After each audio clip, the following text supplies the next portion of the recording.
बिस्मिल्लाहिर्रहमानिर्रहीम। अस्सलाम वालेकुम नाज़रीन, आप देख रहे हैं मेरा यूट्यूब चैनल और मैं हूं आपके साथ फैज़ुल हसन मलिक। आज पाकिस्तान तहरीक इंसाफ़ के हवाले से बात करेंगे। पाकिस्तान तहरीक इंसाफ़ ने अपने अगले एहतजाज का लाएअमल भी दे दिया और ऐलान कर दिया है, और उसके बाद पाकिस्तान तहरीक इंसाफ़ की जानिब से एक मरतबा फिर इस्लामाबाद में मुल्क गिर एहतजाज की कॉल का इंडिया भी दिया गया है। उस हवाले से बात करेंगे कि कौन सी तारीख को और क्या हिकमत अमली पाकिस्तान तहरीक इंसाफ़ बनाने जा रही है। और दूसरी बात जो है, अली अमीन गंडापुर आजकल काफ़ी ज़्यादा जो है ख़बरों में गर्दिश कर रहे हैं और उन पर तनकीद भी की जा रही है। ख़ास तौर पर जो पाकिस्तान तहरीक इंसाफ़ के कारकुनान हैं, उनकी जानिब से सोशल मीडिया पर बहुत ज़्यादा तनकीद की ज़द में है। अली अमीन गंडापुर CM KPK जो हैं, वज़ीर आला KPK अली अमीन गंडापुर को तनकीद का निशाना बनाया जा रहा है कि उनके जो एहतजाज की कॉल थी, वो जैसे वहाँ से आए तो उन्होंने कोई अपनी बात नहीं बताई कि वो कहाँ पर थे, उनको किसी ने गिरफ़्तार किया, वो कहाँ पर थे, क्या मामलात हुए, क्या किसी से कोई डील हुई। और मुराद सईद के इंकशाफात हैं उनके बारे में, मुराद सईद ने क्या उनके बारे में कहा, और एक सीनियर सहाफ़ी ने उनके बारे में एक बात की थी और वो उनकी सच साबित हुई। क्या बात थी, सीनियर सहाफ़ी का क्या कहना था, वो भी आपके सामने रखेंगे। सबसे पहले बात कर लेते हैं पाकिस्तान तहरीक इंसाफ़ के एहतजाज की। पाकिस्तान तहरीक इंसाफ़ ने अपने अगले लाएअमल के हवाले से एहतजाज की कॉल दी दी है 11 अक्टूबर को, फिर 12, 13, 14 अक्टूबर को 4 दिन जो है 5 दिन एहतजाज होगा, जिसमें सहवाल में हो जाएगा, सरगोदा और गुजरावाला में एहतजाज की कॉल दी गई है, फैसलाबाद और लाहौर में एहतजाज की कॉल दी गई है, मुल्तान डिवीज़न में, डेरा गाजी खान डिवीज़न में एहतजाज की कॉल दी गई। और उसके बाद जो है अगले सोमवार को जो है उसके बाद सियासी कमेटी का एक इजलास होगा। शेख वकास अकरम जो कि सेक्रेटरी इत्तलात हैं पाकिस्तान तहरीक इंसाफ़ के, उनकी जानिब से उनका ऐलान किया गया है कि सियासी कमेटी जिसमें डॉक्टर शहबाज गिल भी है, बैरिस्टर गौहर अली खान है, उमर अयूब खान है, शेख वकास अकरम है, हमाद अज़हर हैं और बहुत सारी सीनियर क़यादत है पाकिस्तान तहरीक इंसाफ़ की, उनके हवाले से लाएअमल तय किया जाएगा और एहतजाज की कॉल दी जाएगी। क्योंकि इमरान खान जो है चेयरमैन पाकिस्तान तहरीक इंसाफ़, उनसे मुलाकात होती है जब पार्टी लीडरशिप की, तो उसकी प्रेस कॉन्फ्रेंस होती है, उन पर पाबंदी लगा दी गई है सिक्योरिटी वजूहात बताकर 18 तारीख तक। और ज़राए का ये कहना है कि ये जो पाबंदी है ये 18 से लेकर आगे 25 तक जा सकती है, क्योंकि 25 तक जो है वो जस्टिस कादी फैज़ जो है वो रिटायरमेंट लेने जा रहे हैं और उसके बाद जो है अगला टेंडर आ जाएगा चीफ जस्टिस का। तो पाकिस्तान तहरीक इंसाफ़ का जो सबसे पहला और बड़ा मुतालबा था वो यही था कि कादी फैज़ को हटाया जाए और इनकी जो है इनको एक्सटेंशन ना दी जाए। इनकी जो आईनी तरमीम की जा रही थी, जिसमें सबसे बड़ी रुकावट इस वक्त पाकिस्तान तहरीक इंसाफ़ थी और उसके बाद मौलाना फजल रहमान थे। मौलाना फजल रहमान के पास भी पाकिस्तान तहरीक इंसाफ़ गई, उनके पास सियासी कमेटी का एक एहतजाज उनके पास गए, सियासी कमेटियाँ बना दी गई जिसमें मुर्तज़ा हैं। अब पाकिस्तान तहरीक इंसाफ़ की जानिब से सलमान नकम राजा थे, उनकी आपस में भी 1-2 मुलाकातें हुई और अब कहा जा रहा है कि मौलाना फजल रहमान ने भी अपना एक जो है अपना मुसद्दा तैयार कर लिया है। और कल जो ऑल पार्टी कॉन्फ्रेंस थी उसमें उन्होंने नवाज शरीफ जो हैं और आसिफ अली जरदारी सदर पाकिस्तान है पार्टी के सरबराह, उनके सामने रखा और 1-2 दिन तक जो है वो अपना मुसद्दा तैयार कर लेंगे, जिसमें उनका यही कहना है कि जो उम्र की हद है चीफ जस्टिस की वो नहीं बढ़ाई जाएगी और काजी फैज़ जो है वो उनको एक्सटेंशन भी नहीं दी जाएगी। और इस हवाले से जो है हुकूमत की जानिब से अगला जो, क्योंकि एक हो रही है शंघाई कॉन्फ्रेंस हो रही है 15-16 तारीख को, उसके बाद 17 या 18 को फैसला किया जा रहा है कि IAS को मुतफ़िका तौर पर, और उन्होंने अपने इत्तेहादियों के दरमियान मुशावरत भी जारी कर दी है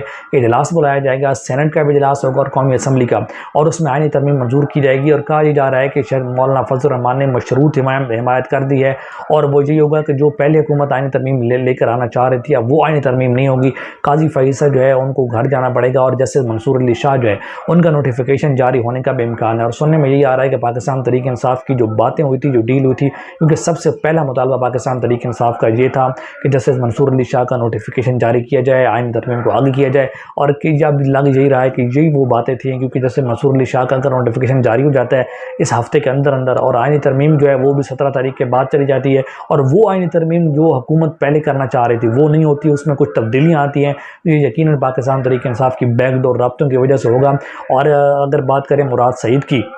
तो मुराद सईद का कहना था कि जैसे आप अली अमीन गंडापुर के बारे में बात हो रही है, उनका कहना था कि जो क़यादत है वो खुलकर अवाम को बताएं कि इमरान खान साहब ने तो मंगल और बुध के रोज़ भी एहतजाज का कहा था कि उस पर मुसद्दा तैयार करके सोशल मीडिया पर भी उसकी कैंपेन के हवाले से कहा था, वो सामने क्यों नहीं लाया जा रहा। और उनका कहना था कि हमें जो है अभी अली अमीन गंडापुर को गद्दार नहीं कहना चाहिए, उनसे गलती या कोताही हो सकती है, मगर जब मुझे कन्फर्म होगा तो मैं सबसे पहली बड़ी जो है रुकावट उनके लिए बनूंगा, सामने आऊँगा कि क्या जो है वो हुआ कि कौन गद्दार है, और फिर मैं किसी का जो मुरब्बत और लिहाज नहीं रखूँगा, क्योंकि मुझे कोई सियासत का जो शौक़ नहीं है, ना हम वैसे सियासतदान हैं। हम इमरान खान की वजह से हैं। कुछ लोग जो है इमरान खान बनने की कोशिश करते हैं, मगर इमरान खान बनना बहुत मुश्किल है। और इस वक्त अगर बात करें तो चेयरमैन पाकिस्तान तहरीक-ए-इंसाफ जो बानी चेयरमैन है इमरान खान, वो जेल में है। उन पर पाबंदियाँ मज़ीद बढ़ गई हैं। उनकी बेगम आलिया बुशरा बीबी जो हैं वो भी जेल में, और उनकी बहन अलीमा खान, रुज़मा खान, उनको पहले एक जिस्मानी रिमांड पर दे दिया गया। फिर आज उनके वकील थे फैसल चौधरी, उनकी तरफ से और न्याज़िल और न्याज़ी की तरफ से सज़ा की गई जैसे कि उनको जो है रिहा किया जाए, मगर जज ने एक मरतबा फिर उनको 2 रोज़ा जिस्मानी रिमांड पर भेज दिया गया है।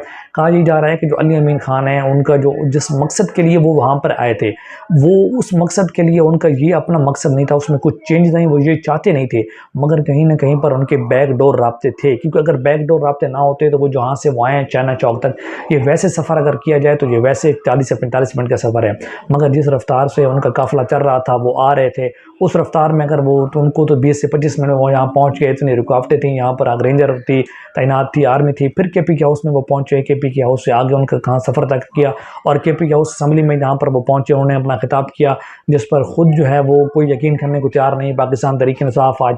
3 दिन हो गए खामोश है, कोई अपना अगला अमल बता नहीं रही कि अली अमीन गंडापुर ने क्या बात की, क्या मामला तय हुए, मगर कहने वाले यही कह रहे हैं कि अली अमीन गंडापुर की बैकडोर राब्ते हुए हैं, उनकी मुलाकातें हुई हैं, 24 से 48 घंटे के दरमियान अहम शख्सियात से उनकी मुलाकातें हुई हैं। और नुसरत जवेद जो है सीनियर सहाफ़ी, उनका कहना था एक दिन पहले कि अगर अली अमीन गंडापुर जो है कल वो 5 बजे सामने आ जाते हैं, केपी की असम्बली का जो इजलास है उसमें वो सामने पेश हो जाते हैं। और वैसे हुआ बिल्कुल, वो 5 जब केपी की असम्बली का इजलास था, पहले सोमवार को तलब किया गया था, फिर एमरजेंसी के तौर पर इतवार को जब तलब किया गया तो अली अमीन गंडापुर उसमें पहुंच गए। और उनका ये भी कहना था कि अली अमीन गंडापुर जो है ऐसे सेफ हाउस में थे। फिर उनकी मुलाकातें हुई सीनियर लोगों से, उसके बाद उन्होंने खाना खाया और हेलीकॉप्टर के ज़रिए वो पेशावर पहुंचे। यहाँ पर पेशावर पहुंचने के बाद उनकी फिर 3 MPs जो थे पाकिस्तान तहरीक-ए-इंसाफ के और अहम शख्सियात रहनुमा थे, उनसे मुलाकात हुई। उसके बाद वो केपी के हाउस पहुंचे और असम्बली में पहुँच उन्होंने खिताब किया। मगर जो अली अमीन गंडापुर अब खिताब कर रहे हैं, ये बात ऐसी नहीं है जैसे वो बता रहे हैं। अवाम को जो हकीकत है वो अभी तक वो सामने नहीं लेकर आ रहे हैं कि क्या बात हुई, किस तरह हमारे मामला तय हुए, किसने उनको कहा था। क्योंकि मोहसिन नकवी और अली अमीन गंडापुर का जो रब्ता हुआ, किस तरह हुआ रब्ता, क्योंकि बहुत सारे लोग कह रहे हैं कि अली अमीन और मोहसिन नकवी ने दोनों को फेस सेविंग दी है, और वो जब पहुँचे हैं तो उनकी किससे मुलाकात हुई, क्या डील हुई, क्या इसमें इमरान खान को एतमाद में लिया गया, या इमरान खान से किस किस की मुलाकात हुई। ब्रिस्तर गौर भी उस वक्त मौजूद थे मुलाकात में। तो ये सारी चीज़ें नहीं कुछ दिनों तक खुलकर सामने आ जाएंगी। आईनी तरमीम के हवाले से भी ये है कि वो भी 17 तारीख से आगे चली गई है, और काजी फायजीसा जो हैं वो भी अगर एक्सटेंशन नहीं लेते, उनको हुकूमत नहीं देती, जैसे मंसूर अली शाह जो कि पाकिस्तान तहरीक-ए-इंसाफ का सबसे बड़ा मुतालबा था, वो सामने आ जाता है। और अगर कोई बैकडोर राब्ते हुए थे तो उसके असरात जो है वो चंद दिनों में सामने आ जाएंगे कि अली अमीन गंडापुर की किससे मुलाकात हुई थी और क्या बैकडोर राब्ते हुए, क्या वाकई मुज़ाकरात हुए थे एस्टेब्लिशमेंट और पाकिस्तान तहरीक-ए-इंसाफ के दरमियान।